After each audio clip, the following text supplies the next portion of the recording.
Di sini gue Morin. Jadi di sini gue bakal ngejelasin tentang perjalanan seorang trader itu bagaimana dari awal sampai akhir. Ya, ini sesuai dengan pengalaman gue gitu. Sesuai dengan pengalaman gue. Mungkin kalian juga pernah ngalamin, ya kan? Mungkin karena kalian pernah ngalamin juga, ya kan? Pengalaman sama kayak gue gitu. Nah, lalu cara gue bisa itu kayak gimana, ya kan? Jadi ini bisa jadiin pelajaran buat kalian gitu. Jadi perjalanan gue sebagai trader gitu. Awalnya gue itu tertarik trading karena gue ngelihat banyak sekali konten-konten. Mungkin dulu itu nggak sebanyak ama yang sekarang gitu kontennya gitu.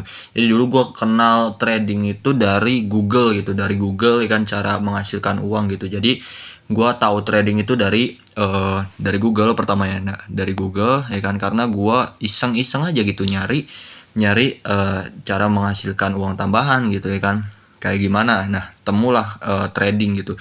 Nah, dari situ gue belajar ya kan. Ini awal gua nih, gue belajar entah itu lewat buku ya kan, lewat buku atau PDF ya kan, atau video. Nah, atau bisa juga dari YouTube ya kan, atau dari TikTok gitu.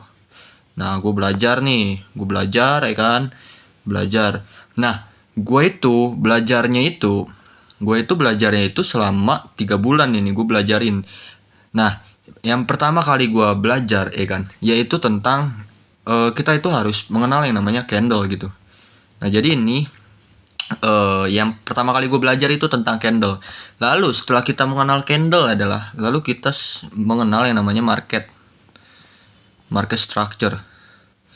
Nah,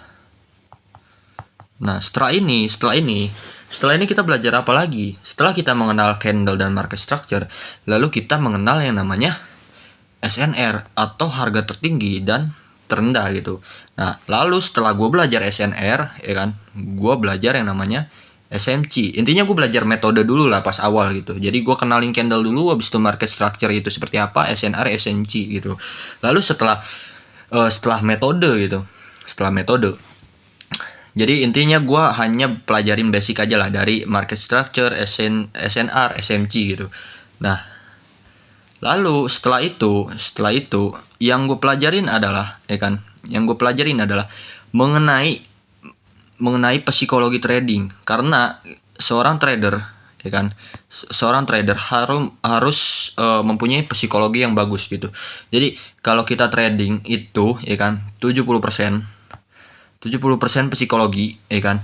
Lalu money management atau MM lah. MM itu sekitar 20%.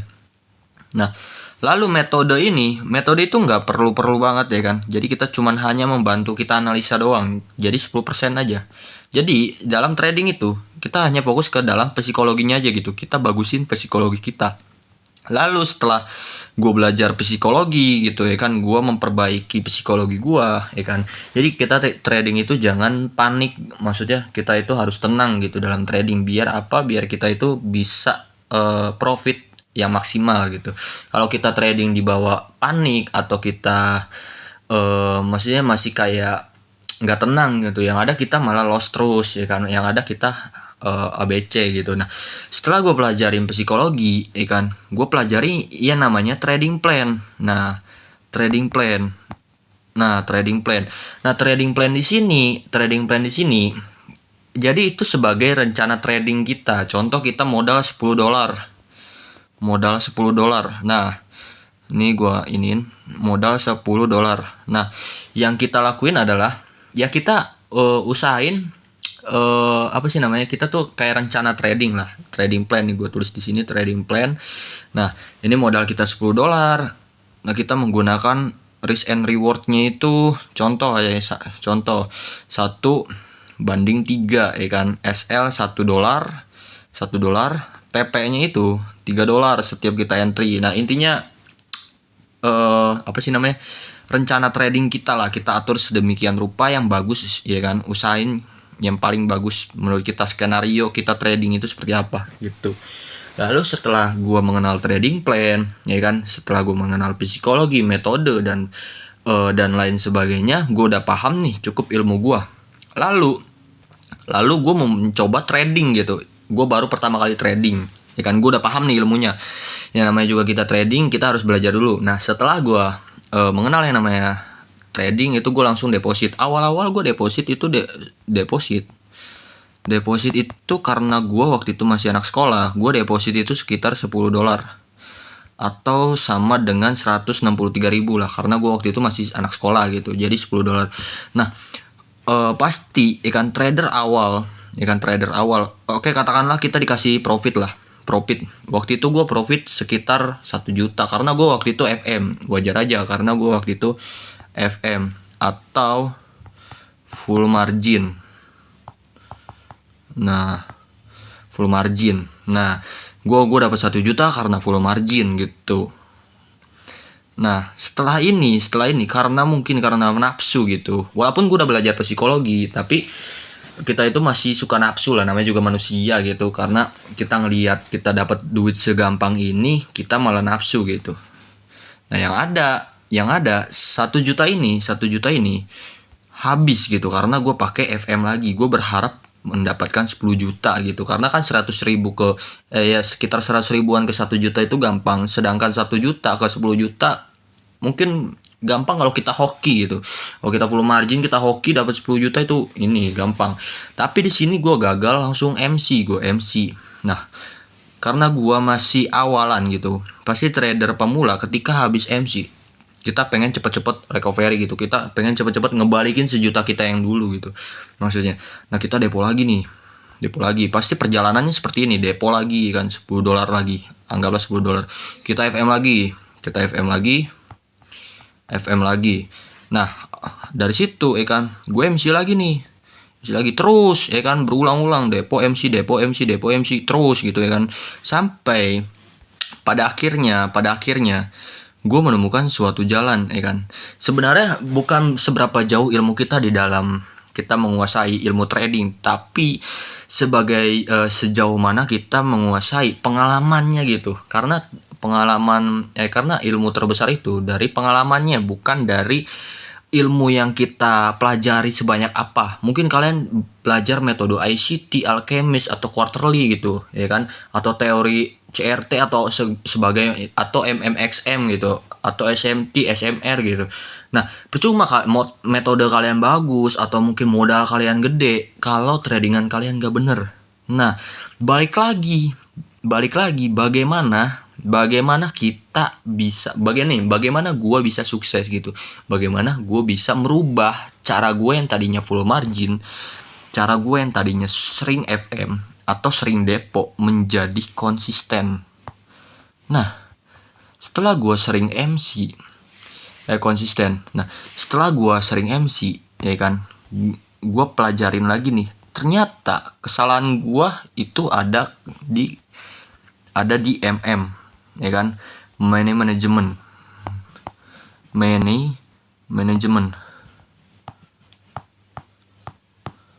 Nah money management atau ya kan, atau kesalahan gua itu ada di ini, trading plan gua berantakan, psikologi gua juga salah, gue juga salah ya kan. Nah ini rusak semua. Yang ada gue malah MC depo. Nah yang pertama gue lakuin untuk gue berubah adalah gue benerin dulu tuh psikologi gue ya kan. Gue rehat ya kan, gue istirahat dari trading itu. Gue rehat selama kurang lebih 4 bulan gitu. 4 bulan gue nggak trading gitu. Untuk apa? Gua ngelupain dulu loss gua gitu. Jadi kalau misal kita udah lupa sama loss kita bakal tenang gitu tradingnya. Makanya di sini gua rehat selama 4 bulan gitu. Gua nggak ngelanjutin trade dulu selama 4 bulan. Setelah gua lupa, ini gua rehat sambil ngumpulin modal. Nah selama 4 bulan itu gua berhasil terkumpul sebanyak $100. Nah, karena modal di sini udah cukup dan maksudnya biar kita tuh risk and rewardnya tuh terjaga gitu. Risk and rewardnya terjaga, manajemen kita terjaga, dan mental kita pun udah enak gitu. Nah, dari situ Gua memulai kembali, ya kan, perjalanan gua dari $100. Dari $100 ke, ya kan, kemana? Ke $1.900. Nah, dari situ gua belajar gitu, belajar banyak hal gitu. Belajar banyak hal. Oke, katakanlah awalnya itu emang agak sulit, ya kan? Agak sulit. Oke, minggu pertama gue kan. Minggu pertama. Minggu pertama. Nah, minggu pertama ini gua itu, minggu pertama ini gua itu katakanlah gua selalu TP, ya kan, selalu juga SL gitu. Jadi gua nggak ada untung, ya kan, nggak ada rugi. Jadi gua masih bertahan di modal gue gitu. Gua masih bertahan di modal gue yang $100 gitu. Gua masih bertahan di modal gue $100. Nah, tapi di sini, ya kan, gua berpikiran gini. Kalau misalnya gue full margin, yang ada modal gue habis, tapi gue juga cepet untung gitu, biar gue tuh nggak nol banget lah, maksudnya biar gue ada untungnya gitu. Tapi di sisi lain gue juga nggak mau loss juga gitu, karena psikologi gue udah enak nih, yang penting kita bertahan di dalam market gitu, yang penting kita bertahan di dalam market. Nah, setelah itu minggu pertama, minggu pertama gue masih nol lah gitu, intinya gue jangan sampai loss gitu, gue bertahan gitu. Nah, setelah minggu kedua, ini gue tulis saya, gue minggu kedua. Nah, minggu kedua ini gue dapat profit sebesar $50. Nah, sekitar 500 pips lah, karena gue entry lotnya 0,01 lot. Nah, setelah minggu ketiga gue dikasih cobaan, yaitu gue drawdown, ya kan, drawdown sebesar yang tadinya 150. Oke, katakanlah kan udah naik nih dari 100 ke 150, karena gue profit 50 nih, gue tambah 50. Nah, di minggu ketiga gue minus $75. Otomatis modal gue minus nih, yang tadinya 100, ya kan naik nih 150, lalu berkurang 75 jadi $75 sekarang nih modal gue. Intinya yang artinya minus 25% gitu dari modal gue yang asli. Nah, di sini cobaan gue dimulai nih gini. Nah, di minggu ketiga, di minggu keempat gitu, di minggu keempat masih diberi cobaan gitu. Walaupun gak banyak banget lossnya, ya kan. Anggaplah pas hari pertama, hari kedua, hari ketiga itu gue profit banyak. Pas hari keempat dan kelima itu gue masih minus gitu. Jadi intinya portofolio gue pas mingguan itu, ya kan, mingguan itu berkurang sebesar minus $15. Intinya makin berkurang nih. Dari $100, dari $100 itu berkurang 25 kan, tadi jadi 75, dari 75 kurang $15 lagi. Nah, dari sini gue mikirnya gini, kesalahan gue mikir kesalahan gue di mana. Intinya trader itu untuk mau sukses itu banyakin evaluasi gitu.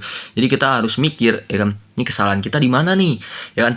Oke, awalnya nih karena gue sering MC, gue sadarnya kesalahan gue dari manajemen, trading plan, psikologi gue kurang bagus. Nah, ketika gue udah bagus nih, ya kan, profit $50, ya kan, profit walaupun nggak profit, intinya kita bertahan lah. Nah, dari situ gue sadar kenapa gue bisa nggak grow gitu, nggak bisa melakukan yang namanya compounding.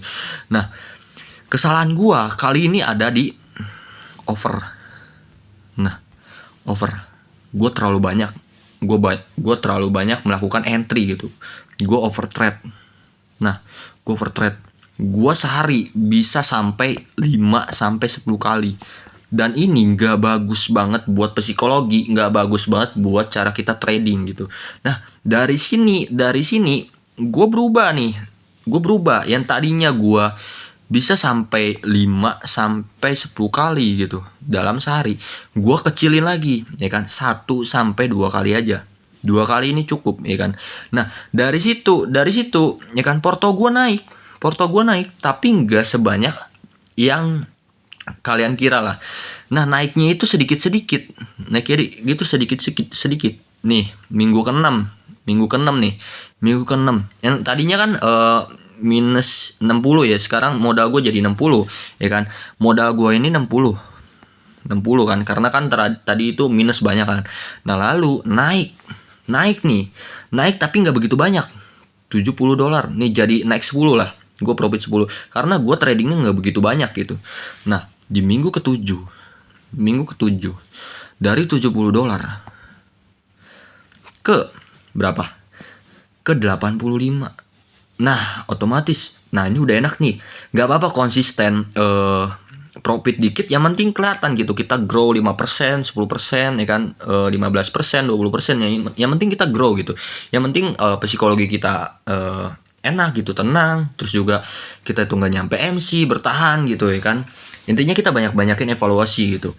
Nah, lalu dari sini di minggu ke-7, di minggu ke-8. Nah, dari sinilah ya kan gue mulai naik gitu. Dari sini gue naik ke $105 gitu. Enak nih karena kita udah maksudnya kita naik ke $105 gitu. Naik nih, udah banyak nih, gue udah lama-lama grow nih, udah grow banyak nih. Nah, lalu seiring berjalannya waktu, modal gue itu sampai ke $200. Nah, dari sini gue ubah lot gue menjadi double gitu, jadi 0,02 gitu, karena ketika modal kita double ya kan, kita doublein juga lotnya gitu. Nah, makin hari ikan modal gue semakin naik gitu. Yang tadinya 200 ya kan, 200 menjadi 250 ya kan, menjadi 300. Lalu nggak kerasa tiba-tiba udah jadi 550. Lalu nggak kerasa lagi menjadi 1000-an ya kan, $1000. Lalu nggak kerasa lagi menjadi $1500 gitu. Lama-lama nggak kerasa menjadi 1900 gitu. Intinya kalau kita konsisten, kalau kita balik lagi ya ke konsisten, disiplin dengan trading plan, gini gue jelasin ya kan.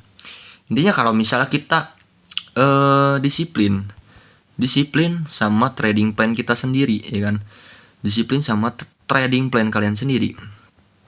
Nah, trading plan, lalu kita itu membuat jurnal setiap tradingnya gitu, jurnal setiap trading gitu.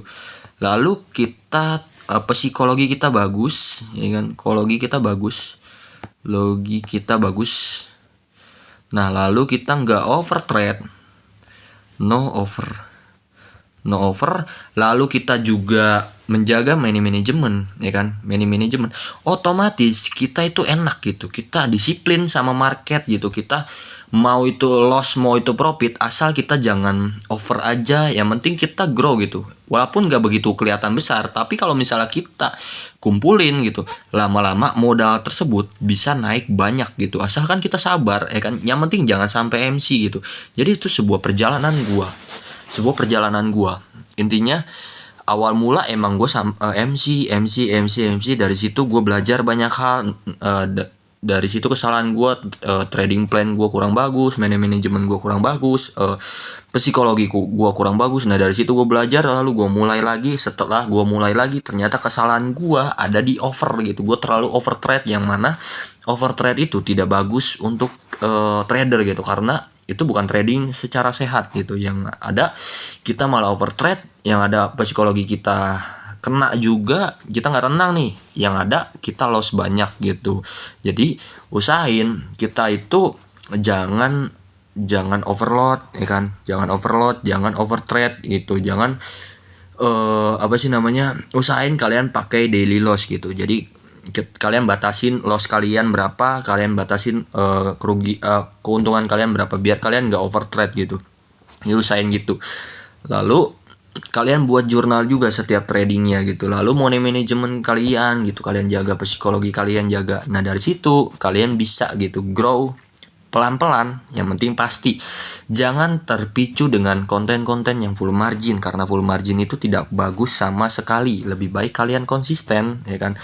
Kalian konsisten dari modal kecil sampai ke besar. Nggak bakalan kerasa kok nanti tiba-tiba kalian udah grow banyak gitu. Maksud gue gitu. Intinya ini perjalanan gue ya kan. Semoga bisa memotivasi kalian. Kalian juga pasti bisa kok nantinya.